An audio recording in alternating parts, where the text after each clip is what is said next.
Intel 14th Gen is here, and along with the processors come new motherboards as well. I've got a couple to show you guys. First of all, the Aorus Pro X, which is Gigabyte's first white motherboard, and then we've also got the Z790 Pro Wi-Fi from Asus, which will be done in another video. I'm going to be doing builds with these as well. It's going to be a very hectic time, so get subscribed and ding the bell so you don't miss those. But first, we need to cover off the motherboards. So the Aorus Pro X, as I mentioned, was Gigabyte's first white motherboard, or at least what I can find anyway, for a number of years, and it now supports the Intel 14th Gen. There is one that's currently on the market that's 13th and 12th Gen already available, but this one does have a few updates. Also going to need a new BIOS if you're going to run a 14th Gen processor as well. Now this board's going to retail for about £419. It's certainly more suited to the higher end SKUs of the 14th Gen. I'm currently filming this video ahead of time, and there isn't any real detailed information about this board yet, but if there is, by the time I come to edit it in about a week or so, then I will put a full list on the screen for you to see. But I do have some key specs that I can talk to you about as we go. So we have got an 18+1+2 phase power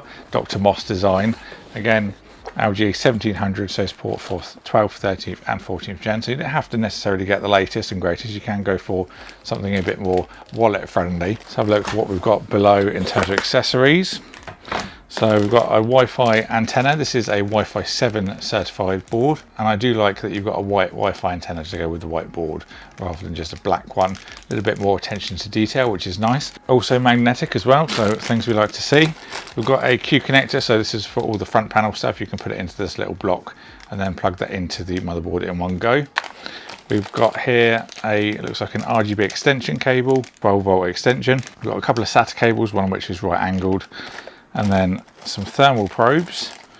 Looks like there's just one in each packet. And we've also got what looks like a little microphone. Now the board can actually use this microphone to hear any sounds that are around it and help cancel them out. Sounds a little bit strange in theory, but certainly some wizardry going on there, and I'll add a pinned comment if I could find some more details about it, because like I said, I'm recording this early and I haven't got the foggiest. A bit of documentation in the bottom, but that's it for accessories. So here we have the Pro X. Wow. It looks a lot nicer in person than the photos I've seen. Let's zoom in and then have a little bit of a closer look. See all those beefy heat sinks and chokes? I don't know if you can quite see in the angle there, but those are nicely covered by that heat sink. Very thick aluminium. Just see down the side there are the fins. Hopefully my camera will pick up on it, but it feels very beefy. It's very heavy board as well. Not quite as bad as the Master was, but certainly heavy anyway. The Aorus logo on the left hand side, this will light up RGB. You can control it in the software and things like that. I can't actually turn it on for this video because this is just a preview, but I will be showing that in the builds that I'll be doing, that you can stay tuned, get subscribed, ding the bell so you don't miss those. Now let's go around the board itself. Top left hand corner, we've got two 8-pin EPS connectors. Generally see that on the Z790 boards. The lower power ones do have a 8 and a 4, but we have two 8s for this one because this can go to overclock the snot out of your processors if you'd like it to. We've got our first couple of fan headers. We've got a CPU optional and a CPU fan. We've got our first addressable 5-volt to the right of that, which is version 2.2. Of course, we've got our 24-pin connector. There's a second fan header there, so another 4-pin. We've got a USB Type-C, which apparently is a DisplayPort connector. Again, another thing at the time of recording, I haven't got any documentation on that. I'll add that down below. Then we've got the USB 3 Type A connector below that as well. That's USB 3.2 Gen 1, I believe, so 10 gigabits per second. Then on the left hand side, we have got USB Type C header as well. That's USB 3.2 Gen 2x2, so 20 gigabits per second. Just to the right of that USB-C header, there's also some LEDs for the boot up sequence, which are very handy. On the right angle, we have got 4 6 gigabit per second SATA ports. You can use those with different RAID configurations if you like to as well. Just below the SATA ports, we have got a reset button. Can't seem to see a physical power button though, which is a little bit of a shame.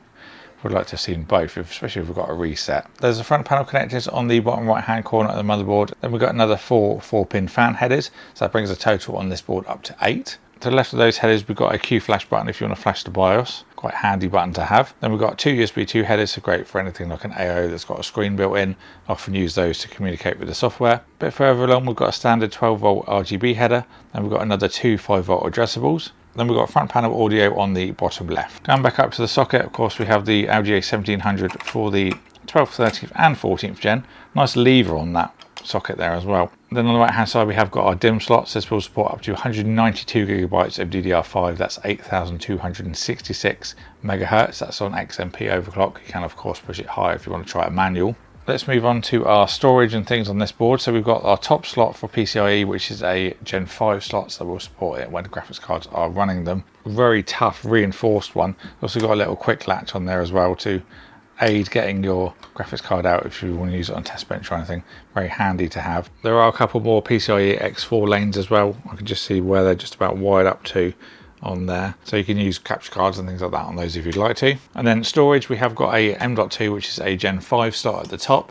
This will support up to 110mm drive. It's also got a really nice quick release on there for the heatsink.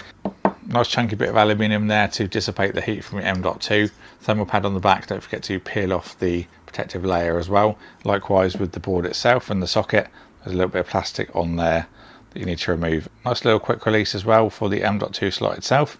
Don't need to put any screws in, which is really nice and convenient. Once you've installed your M.2 and taken off both the strips, this can then go back down and clip back into place. There's some more M.2 slots under this protective cover. We've got another little latch to just lift that up, then that will slide off.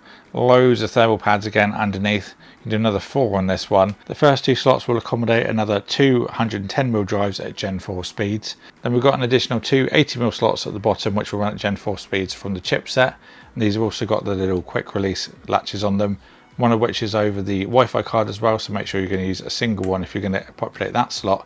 But otherwise, loads of storage again on the board. I even used a screwdriver on this board, it's been a welcome change. Then going to the rear I/O, we've got our 2 USB 2 ports on the left hand side, our Wi-Fi 7 antenna points. The 4 blue USBs is a USB 3.2 Gen 1. Then we've got an HDMI and also a display port in, so you can take your graphics card output into this board and then use the Thunderbolt USB-C to your monitor or a Thunderbolt dock or anything like that. Really nice feature to have. A lot of creative people will make use of this one for sure. The 2 red USB ports is a USB 3.2 Gen 2. Above that we've got a Realtek 5GB Ethernet port. This also has Bluetooth built in as well if you're wondering about that. Then the 2 USB-C ports, we've got one 10GB and then one 20GB. Then at the bottom we've got line out, microphone in, and then an SP diff. There we have the Aorus Pro X motherboard.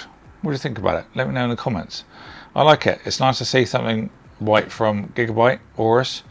We generally have seen black boards from them, and it's nice for some different options because people do like to go for white builds or Panda, black and white. I do wish it had a power button built in though. It's a bit of a shame it's got a reset, but no power.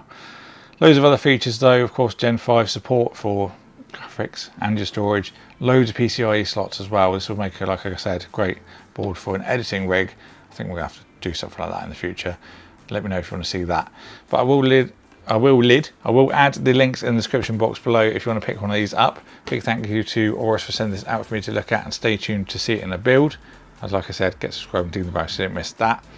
But excited to see these all powered up and see what kind of results we're going to get out of these new processors as well.